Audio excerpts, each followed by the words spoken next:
मध्य पूर्व में ईरान और अमेरिका के बीच चल रहे संघर्ष में तनाव एक बार फिर बढ़ गया है। अमेरिकी राष्ट्रपति डोनाल्ड ट्रंप ने कहा कि ईरान पर जल्द और बहुत जोरदार हमले किए जा सकते हैं।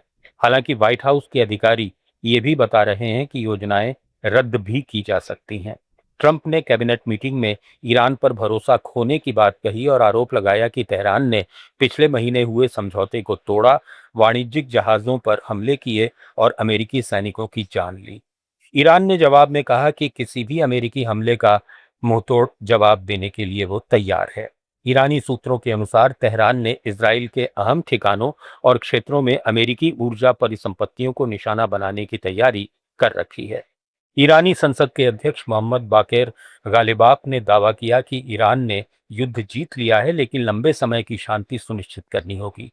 हाल के घटनाक्रमों में होर्मुज सेंटर बना हुआ है।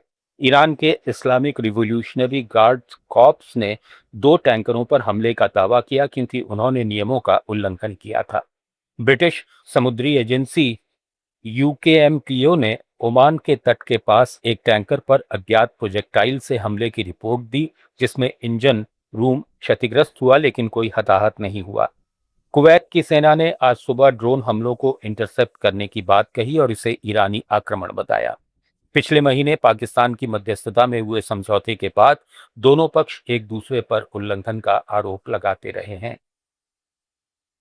रूस के ताजा बैलिस्टिक मिसाइल हमलों में यूक्रेन की राजधानी कीव में कम से कम 9 लोगों की मौत हो गई और 28 घायल हुए। स्थानीय अधिकारियों और आपात सेवाओं के अनुसार डार्नित्स्की जिले में 7 और सोलमयंस्की जिले में 2 लोगों की जान गई। मेयर विटाली क्लिचको ने बताया कि आवासीय इमारतें आंशिक रूप से क्षतिग्रस्त हुई, आग लगी और कुछ इलाकों में बिजली कट गई। ये हमला हाल के दिनों में कीव पर बढ़ाए गए मॉस्को के घातक बैलिस्टिक हमलों का हिस्सा है। इसके बाद राष्ट्रपति वोलोदिमीर जेलेंस्की ने मिसाइल इंटरसेप्टर की तत्काल जरूरत पर जोर दिया है।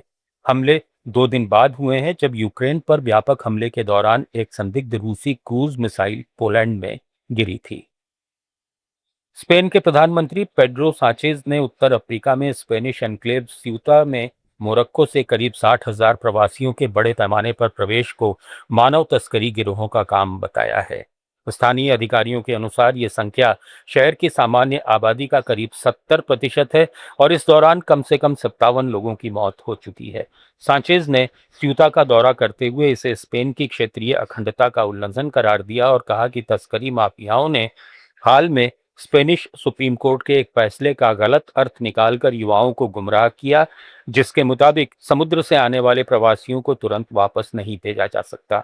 स्पेन ने सुरक्षा बढ़ाते हुए सेना तैनात की है, जबकि मोरक्को के सहयोग से शुक्रवार शाम तक करीब 48,000 प्रवासी स्वेच्छा से वापस लौट चुके थे।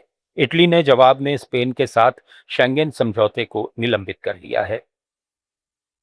पाकिस्तान के गृह मंत्री मोहसिन नकवी ने इस्लामाबाद में आर्थिक शिखर सम्मेलन के दौरान कहा कि देश की मौजूदा शासन व्यवस्था पूरी तरह नाकाम हो चुकी है और युवाओं की असली मांगें न्याय, मेरिट और रोजगार पूरी नहीं हो पा रही हैं। उन्होंने चेतावनी दी कि चाहे उन्हें नौजवान कहा जाए या कॉकरोच, अगर वे एकजुट हो गए तो सब कुछ उलट पुलट कर सकते हैं। ये टिप्पणी भारत में हाल ही उभरे कॉकरोच जनता पार्टी आंदोलन के संदर्भ में आई, जिसमें शिक्षा मंत्री को इस्तीफा देने पर मजबूर होना पड़ा था।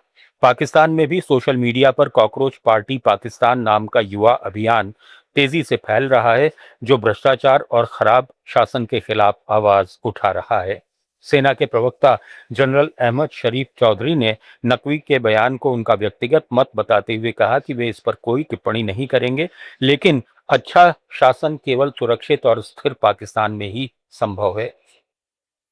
फीफा अध्यक्ष जियानी इन्फेंटिनो ने विश्व कप समेत प्रमुख टूर्नामेंट में निजी निवेशकों को हिस्सेदारी बेचने की विवादास्पद योजना रद्द कर दी है। व्यापक विरोध के बाद बयान जारी कर उन्होंने कहा कि यह प्रस्ताव विभाजन पैदा कर रहा था और इसे अब आगे नहीं बढ़ाया जाएगा।